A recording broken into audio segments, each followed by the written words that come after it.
obesitas katanya keturunan, Hmm. kata orang ya, atau kata studi mungkin. Tapi apakah cocok loginya seperti ini?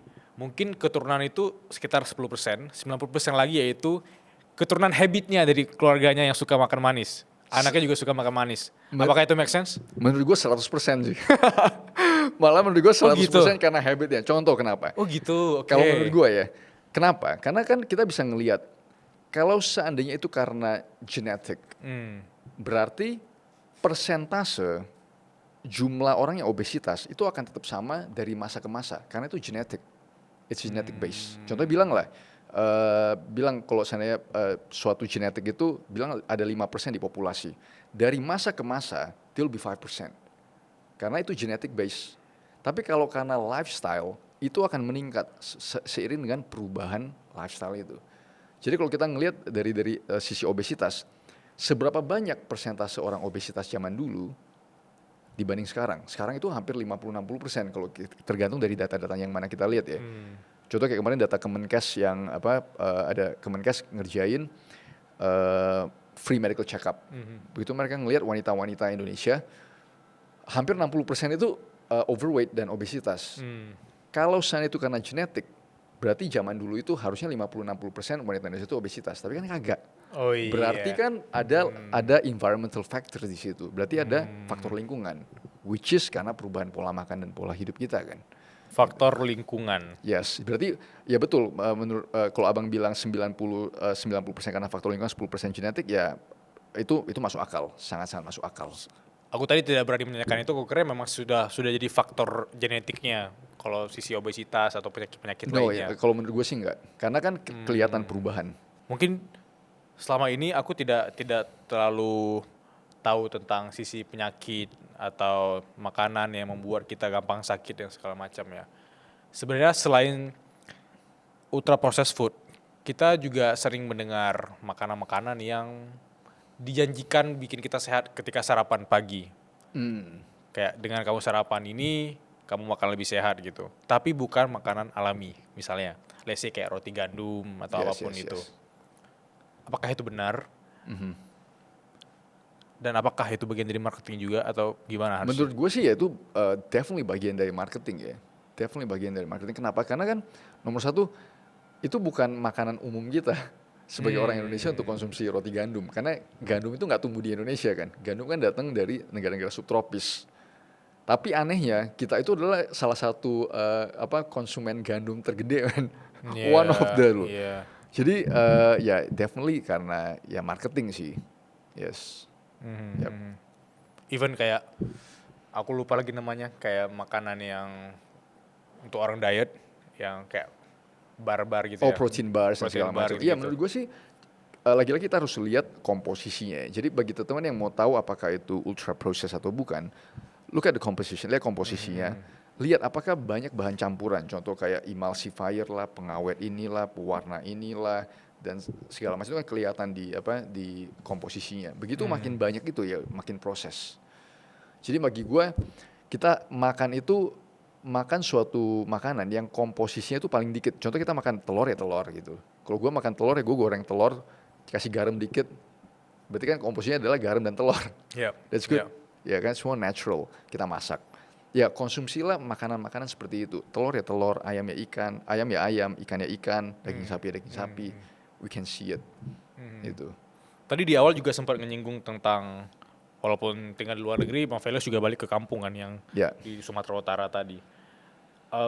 Mungkin kalau kita ngomongin kata-kata kampung, orang-orang dulu kayak kakek nenek kita mungkin bisa lebih awet atau hidupnya bisa di atas 80-90 tahun ya. Balik ke kata kuncinya faktor lingkungan juga gitu. Mungkin mereka konsumsi yang makanan yang di belakang rumah tuh ada ayam ya, dipotong sendiri, telurnya diambil sendiri, dibikin sendiri, sayur-sayuran juga di taman, di tanamannya sendiri, dipetik untuk dimasak lagi gitu. Tapi sekarang transisi di mana ultra processed food atau makanan-makanan yang instan juga gampang sekali masuk ke kampung ya. Apakah itu habit yang sudah mencuci otak banyak orang bahwa ya udah ngapain lagi yang susah-susah gitu, harus tanaman sendiri. Banyak. Maksudnya salah satu adalah kita itu ngelihat bahwa ultra processed food itu keren. Oh iya. Ya kan, jadi kalau gua ngobrol-ngobrol dan gua ngelihat ya, maksudnya dari staff gua dan segala macam, kalau mereka ke warung dan beli, kalau seandainya anak-anak itu nggak dikasih makanan yang paketan segala macam itu, mereka tuh kurang keren gitu loh, kurang kayak sekarang kan mereka dianggap rendah. Jadi ada faktor apa ya? Ya itu jago marketingnya mereka ya, maksudnya itulah jagonya marketing mereka, men. They're making bahwa makanan package itu cool gitu. Kalau lu nggak makan itu lu nggak cool. Iya. Jago sih, itu harus diakuin. Aku penasaran, karena ini pertanyaan yang aku tanyakan dari aku SMA kayaknya ya. Aku dulu sempat iri sama teman-temanku yang tingginya di atas aku 10 cm gitu ya, pas aku SMA ya. Terus aku ngejudge mereka, wah lu enak, lu orang kaya, waktu kecil lu gizinya tercukupi sekali mungkin ya.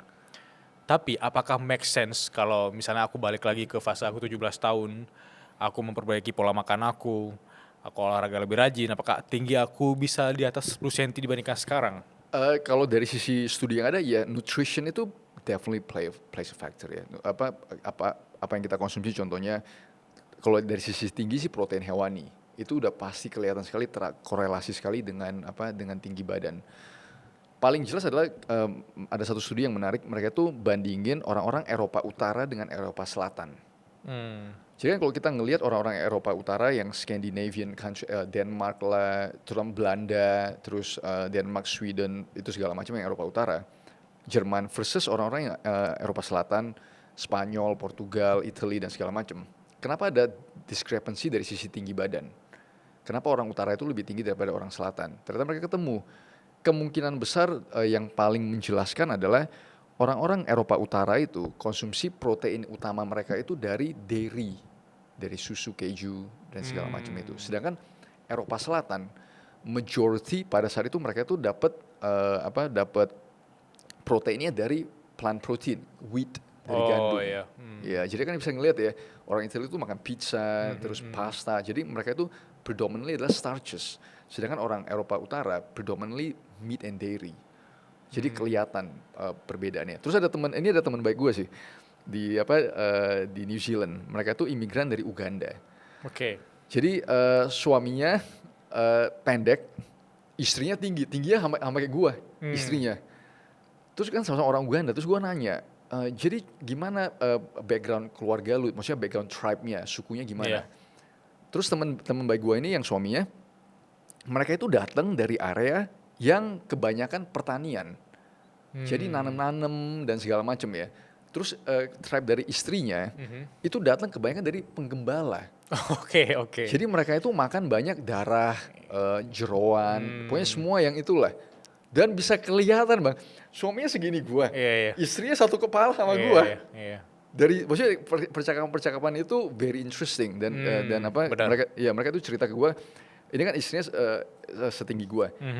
Keluarga dari istrinya, abang-abangnya itu, 2 meter semua dan tribe dari situ semua tinggi-tinggi. Nah jadi kan dari situ kita bisa ngelihat ternyata animal protein itu plays a factor, sangat-sangat mempengaruhi sekali pertumbuhan tinggi.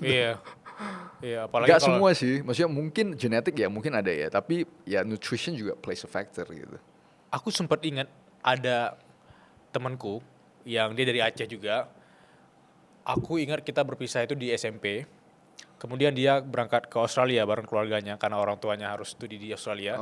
Pas dia balik fase dia kuliah, dulu kita sejajar. Sekarang dia 190. Ya itu kayak apa yang terjadi? Apakah aku tertinggal karena aku tinggal di sini? Apa yang kamu makan di Australia sana gitu? Iya bisa jadi karena kan di sana susu, keju, maksudnya meat, daging itu ya. Bisa jadi. Yes.